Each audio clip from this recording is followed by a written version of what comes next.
شروع اللہ کے نام سے جو سب پر مہربان ہے، بہت مہربان ہے۔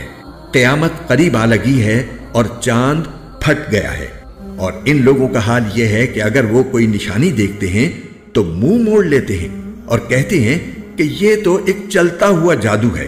انہوں نے حق کو جھٹلایا اور اپنی خواہشات کے پیچھے چل نکلے، اور ہر کام کو آخر کسی ٹھکانے پر ٹک کر رہنا ہے۔ اور ان لوگوں کو پچھلی قوموں کے واقعات کی اتنی خبریں پہنچ چکی ہیں جن میں تنبیہ کا بڑا سامان تھا، دل میں اتر جانے والی دانائی کی باتیں تھیں، پھر بھی یہ تنبیہات ان پر کچھ کارگر نہیں ہو رہی۔ لہٰذا اے پیغمبر، تم بھی ان کی پرواہ مت کرو۔ جس دن پکارنے والا ایک ناگوار چیز کی طرف بلائے گا، اس دن یہ اپنی آنکھیں جھکائے قبروں سے اس طرح نکل کھڑے ہوں گے جیسے ہر طرف پھیلی ہوئی ٹڈیاں دوڑے جا رہے ہوں گے اسی پکارنے والے کی طرف۔ یہی کافر جو قیامت کا انکار کرتے تھے کہیں گے کہ یہ تو بہت ہی کٹھن دن ہے۔ ان سے پہلے نوح کی قوم نے بھی جھٹلانے کا رویہ اختیار کیا تھا۔ انہوں نے ہمارے بندے کو جھٹلایا اور کہا کہ یہ دیوانے ہیں، اور انہیں دھمکیاں دی گئی۔ اس پر انہوں نے اپنے پروردگار کو پکارا کہ میں بے بس ہو چکا ہوں، اب آپ ہی بدلہ لیجئے۔ چنانچہ ہم نے ٹوٹ کر برسنے والے پانی سے آسمان کے دروازے کھول دیے اور زمین کو پھاڑ کر چشموں میں تبدیل کر دیا، اور اس طرح دونوں قسم کا سارا پانی اس کام کے لیے مل گیا جو مقدر ہو چکا تھا۔ اور نوح کو ہم نے ایک تختوں اور میخوں والی کشتی پر سوار کر دیا جو ہماری نگرانی میں رواں دواں تھی، تاکہ اس پیغمبر کا بدلہ لیا جائے جس کی ناقدری کی گئی تھی۔ اور حقیقت یہ ہے کہ ہم نے اس کو عبرت کی ایک نشانی بنا دیا، تو کیا کوئی ہے جو نصیحت حاصل کرے؟ اب سوچو کہ میرا عذاب اور میری تنبیہات کیسی تھی۔ اور حقیقت یہ ہے کہ ہم نے قرآن کو نصیحت حاصل کرنے کے لیے آسان بنا دیا ہے۔ اب کیا کوئی ہے جو نصیحت حاصل کرے؟ عاد کی قوم نے بھی جھٹلانے کا رویہ اختیار کیا، پھر دیکھ لو کہ میرا عذاب اور میری تنبیہات کیسی تھی۔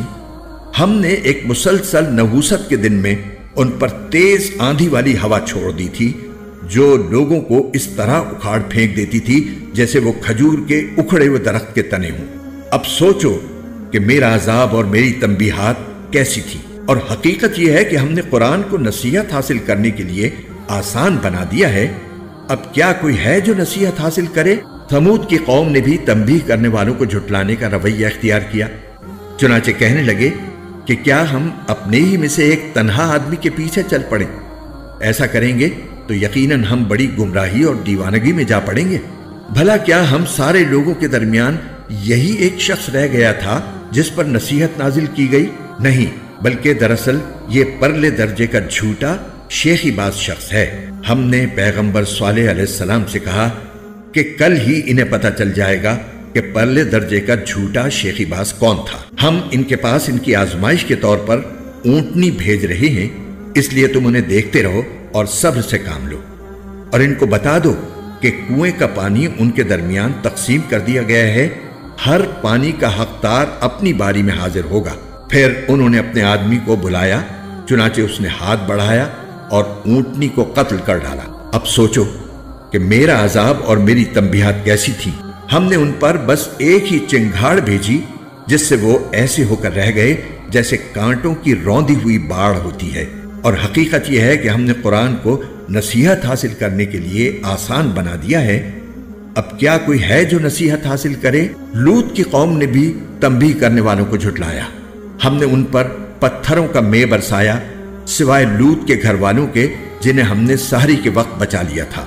یہ ہماری طرف سے ایک نعمت تھی، جو لوگ شکر گزار ہوتے ہیں ان کو ہم ایسا ہی صلہ دیتے ہیں۔ اور لوط نے ان لوگوں کو ہماری پکڑ سے ڈرایا تھا، لیکن وہ ساری تنبیہات میں مین میخ نکالتے رہے۔ اور انہوں نے لوط کو ان کے مہمانوں کے بارے میں پھسلانے کی کوشش کی، جس پر ہم نے ان کی آنکھوں کو اندھا کر دیا کہ چکھو میرے عذاب اور میری تنبیہات کا مزہ۔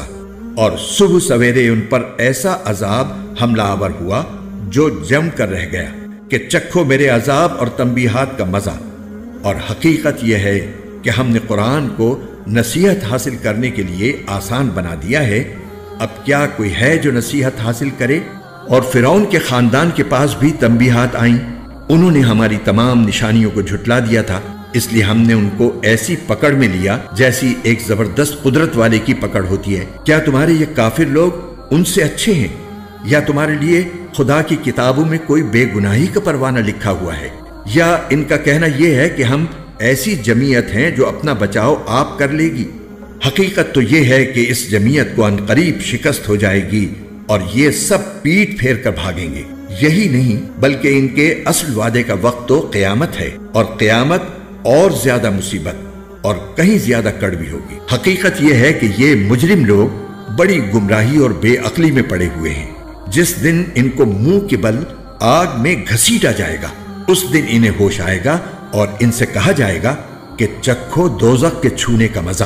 ہم نے ہر چیز کو ناپ تول کے ساتھ پیدا کیا ہے، اور ہمارا حکم بس ایک ہی مرتبہ آنکھ جھپکنے کی طرح پورا ہو جاتا ہے، اور تمہارے ہم مشرب لوگوں کو ہم پہلے ہی ہلاک کر چکے ہیں۔ اب بتاؤ، ہے کوئی جو نصیحت حاصل کرے؟ اور جو کام انہوں نے کیے ہیں وہ سب اعمال ناموں میں درج ہے، اور ہر چھوٹی اور بڑی بات لکھی ہوئی ہے۔ البتہ جن لوگوں نے تقوی کی روش اپنا رکھی ہے وہ باغات اور نہروں میں ہوں گے، ایک سچی عزت والی نشست میں، اس بادشاہ کے پاس جس کے قبضے میں سارا اقتدار ہے۔